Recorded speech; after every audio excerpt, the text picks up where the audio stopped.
Pourquoi chez Aprilia? Tout simplement parce que je sortais de 3 années un peu noires, je veux dire entre parenthèses, avec Yamaha.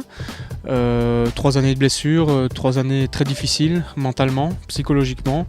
Aux côtés de Stéphane, ça a été une super et grande expérience, mais malheureusement, être toujours derrière lui, c'est un peu frustrant quand même. N'empêche que je ne regrette rien, ça a été une superbe 3 années pour moi chez Yamaha. Le choix chez Aprilia, tout simplement parce que c'était un autre contexte, c'était un développement de moto qui part sur 2 ans avec plein de nouvelles aventures, et pour moi c'était un peu une occasion de pouvoir me reposer un peu de mes fractures et tout ça. Le testing moto, c'est toujours quelque chose qui m'a très plu, et si maintenant on arriverait à venir à marquer des points en mondial avec ces motos, je pense que ça marquerait la légende, et pourquoi pas faire partie de ces légendes, un nouveau bicylindre en championnat du monde. Disons que si je devais comparer la Yamaha à cette Aprilia, il n'y a rien qui est pareil, tant au niveau poids que puissance moteur que rentabilité. C'est 2 choses différentes. Ici on parle d'un double cylindre avec une injection. La Yamaha était encore équipée d'un carburateur monocylindre. L'avantage de l'injection, c'est que tout est programmable automatiquement. La moto se régule toute seule. On peut tout programmer par ordinateur, mettre la configuration dans le moteur. Le bicylindre n'apporte pas que des avantages au point de vue moteur, on pourrait le penser. Au contraire, on manque pas mal de couple. En régime, c'est une superbe moto, même mieux que les japonaises, mais le problème manque un peu de couple. Ici, les ingénieurs se sont concentrés pour cette nouvelle année à rendre le moteur un peu plus léger. Donc, c'est-à-dire que l'année prochaine, on utilisera, ou cette année-ci, on utilisera un moteur qui sera 5 kg plus léger, avec un 4 revu à la baisse aussi, de 3 kg. Donc là, on parlera d'une moto vraiment plus compétitive, mais je pense que cette moto n'arrivera pas avant le début mondial, ou voire même après 2-3 courses passées dans le championnat du monde.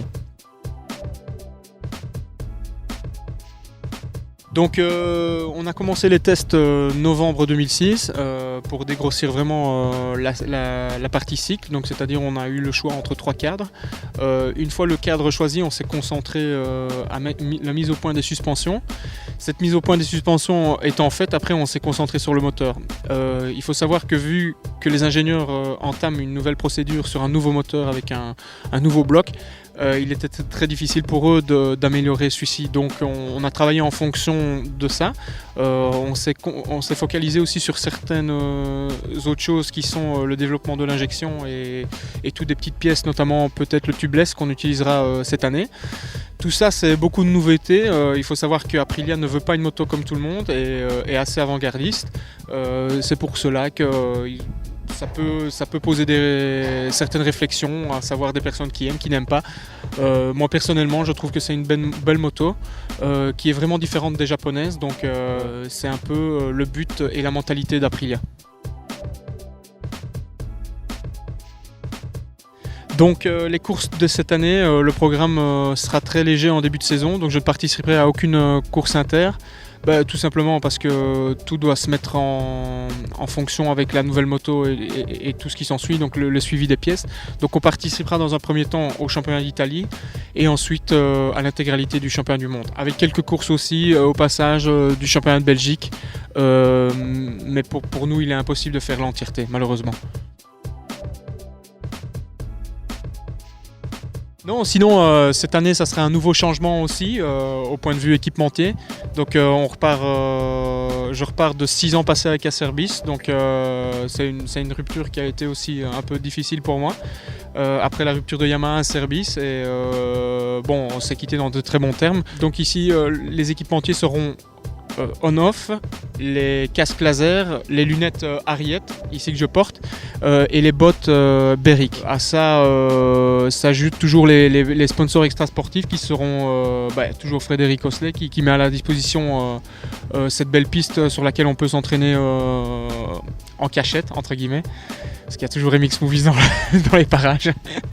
Non, mais sinon on aura aussi le groupe Emotion d'Italie qui fournit tous les matériels style TomTom, iPod, Apple, tout ce groupe-là. La Poste Defendini, c'est tous des sponsors d'Italie, mais des sponsors extra-sportifs qui ont voulu me sponsoriser personnellement, Kiodi et moi-même d'ailleurs. Donc le projet est parti pour 2 ans. Dans 2 ans, on reverra un peu la chose. Il se pourrait que dans 2 ans, il y ait d'autres perspectives qui s'engagent pour moi. Avec Aprilia ou pas, on verra. Donc moi je vis pleinement cette aventure qui est, d'après moi, une super belle chose à vivre.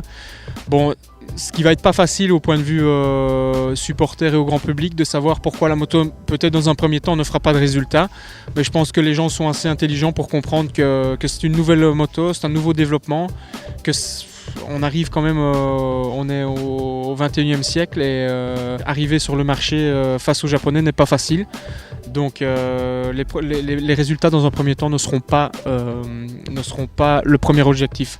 Pour nous, c'est rentrer des points, finir les manches et après, si on peut faire des beaux résultats, cela nous remplira de joie.